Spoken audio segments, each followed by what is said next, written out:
Ladies and gentlemen, how are we all doing today, man? So we're here so I can save you some time and give you the most definitive Resident Evil tier list, since that's what everyone seems to be raving over nowadays. There's a bunch of LARPers I see making terrible fucking lists and defending games that do not need to be defended, so I'm here to save you time. Alright, starting off quick. Resident Evil 1. Is this? That's right. This is the ultimate life form. Tyrant! Chris? Stop it. Alright, Resident Evil 1, amazing game, suspenseful, has a great story. You do get to play as two characters of your choice, Jill or Chris. Voice acting was a little bit lacking, but overall it set the foundation for Resident Evil as we know it today and revolutionized horror games. Alright, A+. Resident Evil 2, my personal favorite in the series. You get to play as Leon and you get to play as Claire. The RPD is just so iconic. The music is so amazing. Great selection of bosses. I love fighting Birkin. Mr. X was a great addition to the game. Increases the suspense and fear in the player. Makes you tread carefully. Makes you cautious. You also do get to play as Ada, depending on your playthrough with Leon. And you get to play as Sherry, depending on your playthrough with Claire. So that was a great addition to the game. Took everything that the first one did and improved upon it. 10 out of 10. Resident Evil 3 Nemesis. Fantastic game. I'll put it in S tier.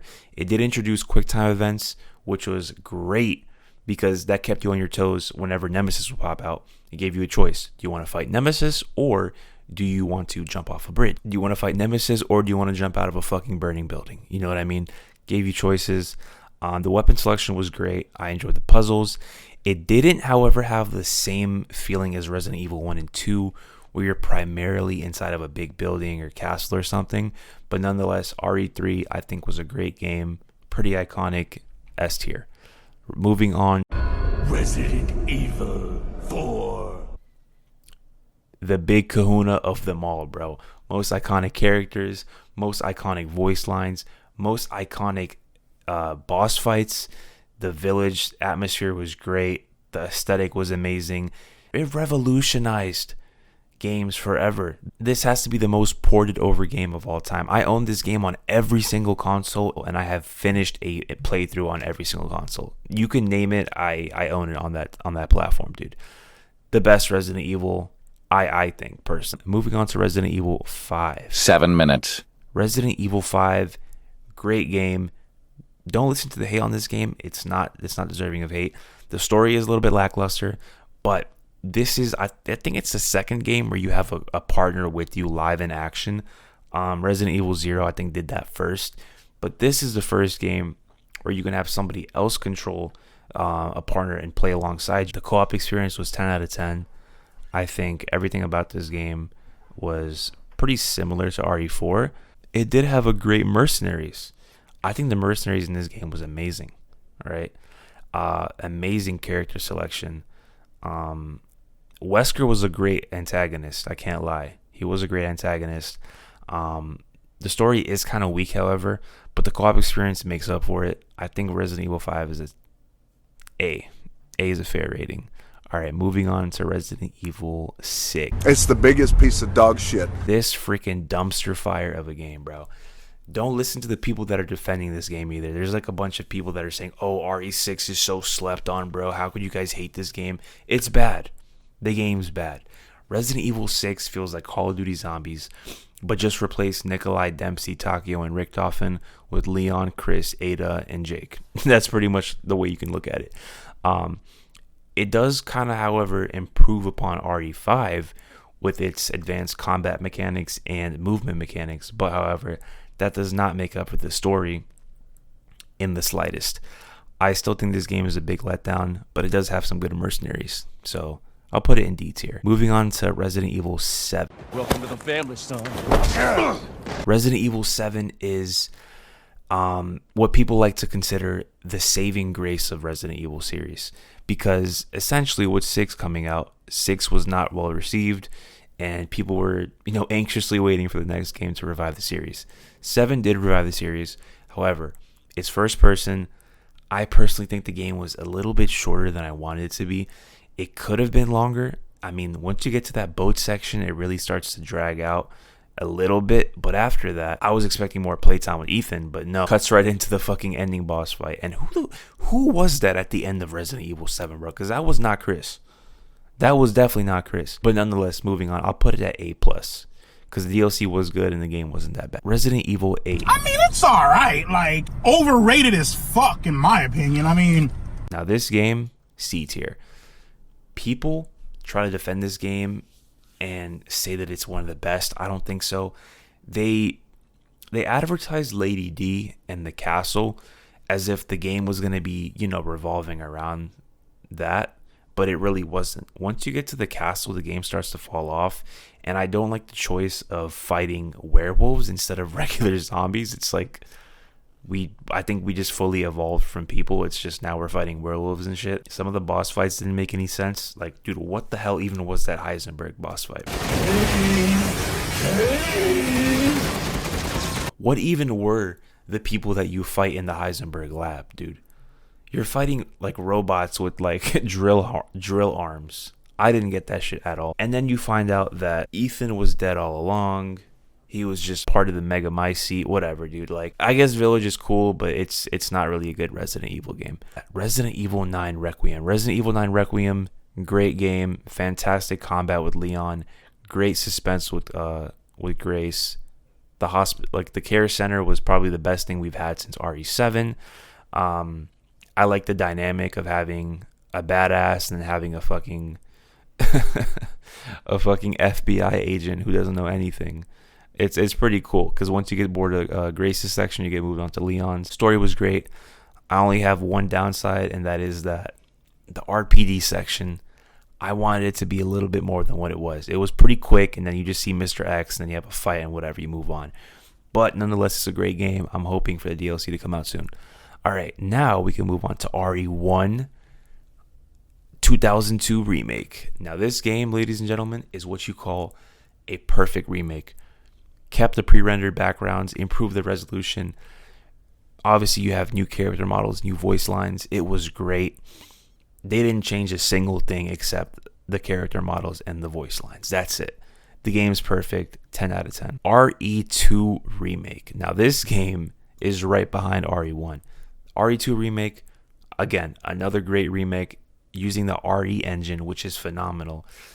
This game still looks better than a majority of AAA titles that come out today. I obviously love playing as Leon and then playing as Claire. It's, the same deal as Resident Evil 2 OG. You have the A run and the B run for both characters. Graphics are phenomenal. They still capture the suspense from RE2. The zombies are pretty fucking scary, I can't lie. They kept everything the same mostly, and I think it's a great remake. So RE2 is S tier. Now we have RE3, the fucking It's the biggest piece of dog shit, trash remake they could have made. Dude, the success of RE2 got to their heads, and they just dropped this on us as if it was like an add-on or something. It felt like a polished demo. That's what this game felt. The game has so much cut content, and there isn't any additional extra content after you finish the game. There's nothing. It is a complete letdown. A complete disrespectful slap to the face of the OG RE3, dude. F tier. Don't listen to anybody talk good about this game. F tier for sure. Because we know Resident Evil standard, and it's not this. All right, let's move on to RE4 Remake. RE4 Remake, great remake. I do have problems, though. They cut out U3 from Leon's story, which I think was the scariest part. They cut out some of the most iconic voice lines. The character design is kind of wonky. Salazar looks not like Salazar at all. I don't really like Ashley's model too much. Ada's voice lines or voice actor had to be half drunk during the entire session because, dude, she sounds like she's like about to pass out while she's talking. The graphics are obviously great, combat's great, but it's not as smooth as the original. It never can be. It's just impossible to replicate that. But I think it's a great game. A+. However, I'm still mad that they sold us separate ways separately. I'm still pissed about that. I wish it all came together in the original release. What else do we have? Resident Evil 0. Resident Evil 0, I'll put that in B. The game isn't terrible, but having no item box is fucking crazy. Especially after every Resident Evil has that. This one not having it was a complete slap in the face of the player, because you had to keep track of every item that you would drop on the floor. And you can easily get soft locked in this game because sometimes you could be on low health and your inventory could be fucking full. But obviously you can either switch to Billy or a Becca, right? If one character is low, you can switch to the other and command them to stay somewhere safe. But having to backtrack to pick up an item that you left in the main hall of the mansion, and that item that you have in the mansion, you need to take it all the way back over to another part of the map, is fucking insane, dude. Like, the puzzles were cool, the game is cool, but man, this game pushes you to your limits when it comes to backtracking. It's like it takes 5 hours to complete something that could take literally 3 minutes in any other Resident Evil game. It's a pain in the ass, but it's not terrible. Moving on to CV, Code Veronica, dude. Code Veronica, I'll put that in A+, all right? It's a great game. I love the story. I love playing as Claire. Claire's my second favorite character. It does get a little bit annoying with the backtracking, I'm not going to lie. The boss fight in the plane with the tyrant, oh my god. If you don't have herbs or if you don't have first aid, you are cooked. You will get soft locked in that area. But nonetheless, Code Veronica is essential to the entire Resident Evil story, really, because a lot of stuff that happens in later Resident Evils all stem from this game. So it's a great game. I'll put it in A+. However, it is a little bit annoying with the backtrack. All right, and then I'll just throw in RE Revelations 1 and 2. So RE Revelations 1 you're playing is Jill, and RE Revelations 2 you're playing is Claire. The games are kind of similar to RE5. The story isn't too great, but the combat and mechanics are fun. I don't think of these games as serious mainline RE games, but they are, however, good additions to the series for somebody who's looking to have a more casual playthrough. You know what I mean? So I'll put them in B tier. However, I think that's where we're going to stop. Actually, no.